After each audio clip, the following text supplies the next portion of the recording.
mercredi de la 3e semaine de l'Avent. De l'Évangile de Jésus-Christ selon saint Matthieu, au chapitre 1, versets 1 à 17. Généalogie de Jésus-Christ, fils de David, fils d'Abraham. Abraham engendra Isaac, Isaac engendra Jacob, Jacob engendra Juda et ses frères. Juda, de son union avec Tamar, engendra Pharès et Zara. Pharès engendra Esrom. Esrom engendra Aram.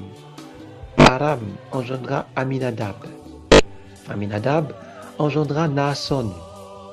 Naasson engendra Salmon. Salmon, de son union avec Rahab, engendra Boz. Boz, de son union avec Ruth, engendra Jobed. Jobed engendra Jessé. Jessé engendra le roi David. David, de son union avec la femme d'Urias, engendra Salomon.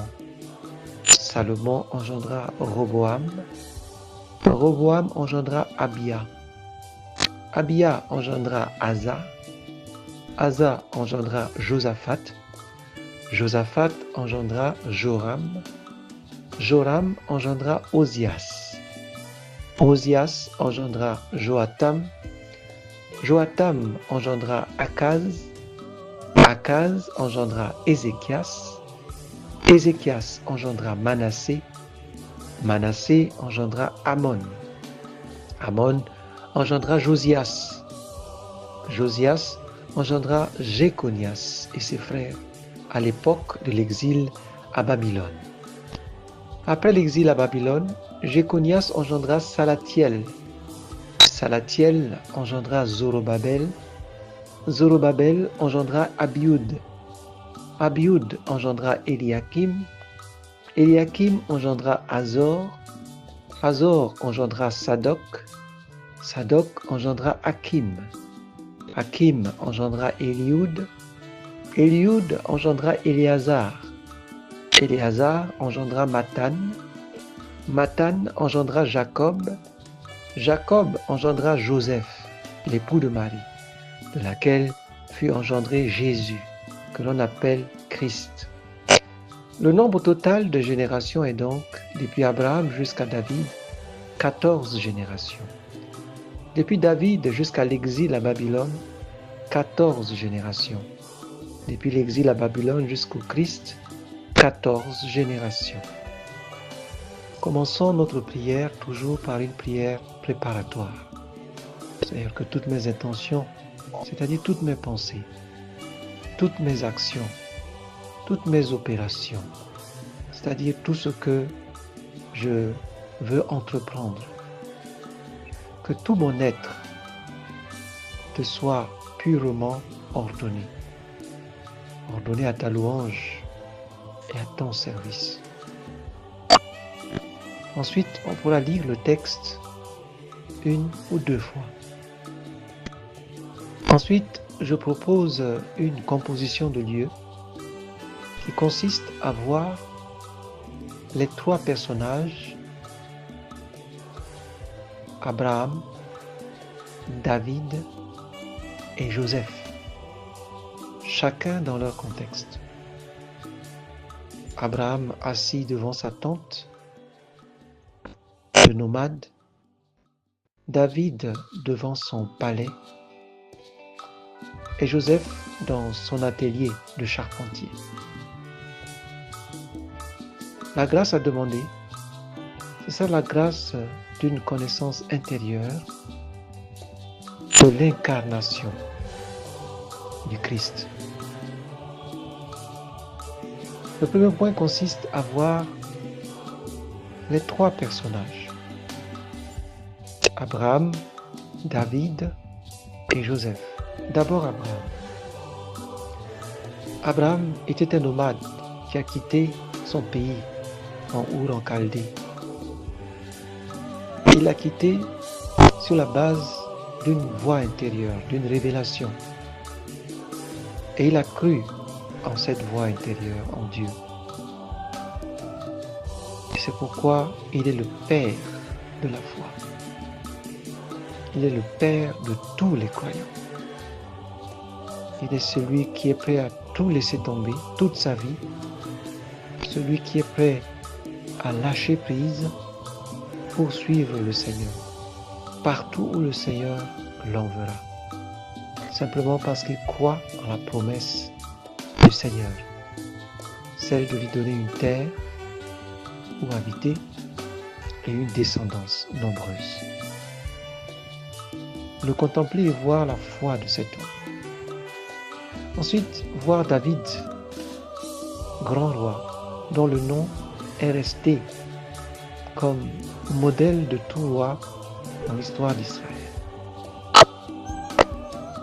David était un jeune homme d'humble condition, berger, qui a reçu l'onction de Dieu et est devenu un grand guerrier, un grand soldat, puis un roi.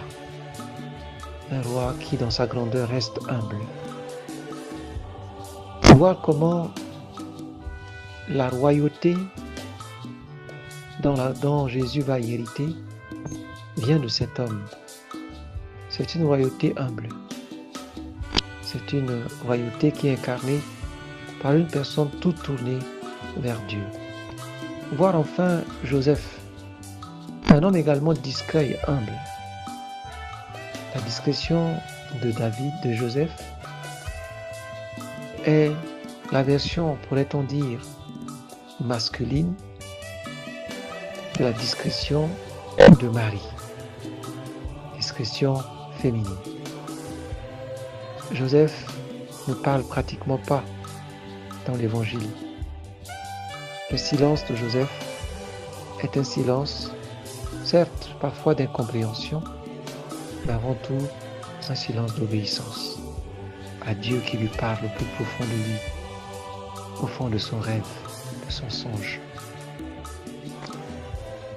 Voir ces trois personnages et en les contemplant, si quelques émotions intérieures, quelques goûts intérieurs viennent à se manifester, rester en ce lieu. Sinon, on pourra passer à un deuxième point.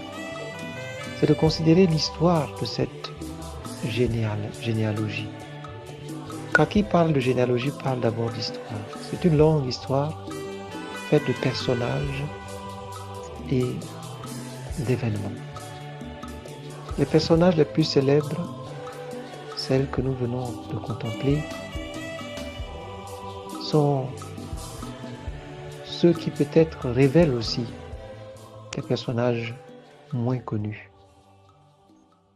Et ces personnages moins connus montrent que dans la lignée de Jésus, il y avait des pécheurs, et il y avait des personnes d'humble condition. Les passer en revue et voir comment le Seigneur accepte d'entrer dans la lignée, dans la descendance de pauvres pécheurs.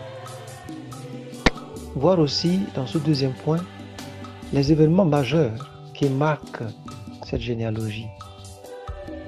On parle de l'exil à Babylone, qui était une déportation de tout un peuple, de sa terre vers une autre terre. Et puis, il y a son retour également. C'est un peuple qui a été dépossédé de la promesse faite à Abraham. C'est un peuple qui a vécu les atrocités de la conquête, de la colonisation et de la méchanceté gratuite d'un peuple par un autre peuple. Voir comment Dieu vient rejoindre notre histoire. Histoire faite de violence, histoire faite de manque de paix, et comment il vient nous y rejoindre pour nous en sortir.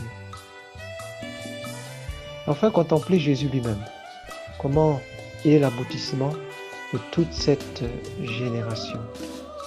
Et laissez monter en vous-même ce qui vous vient à l'esprit, et dans un colloque, dites-lui tout ce que vous avez dans le cœur, en le contemplant lui, qui est le dernier chaînon d'une longue généalogie d'hommes, de croyants, de pécheurs. Vous pourrez ensuite finir par cette belle prière à Joseph. Je vous salue, Joseph, vous que la grâce divine a comblé. Le Sauveur a reposé dans vos bras et grandi sous vos yeux. Vous êtes béni entre tous les hommes, et Jésus, l'enfant divin de votre virginale épouse, est béni. Saint Joseph, donné pour Père au Fils de Dieu, priez pour nous dans nos soucis de famille, de santé et de travail jusqu'à nos derniers jours, et d'ayez nous secourir à l'heure de notre mort. Amen.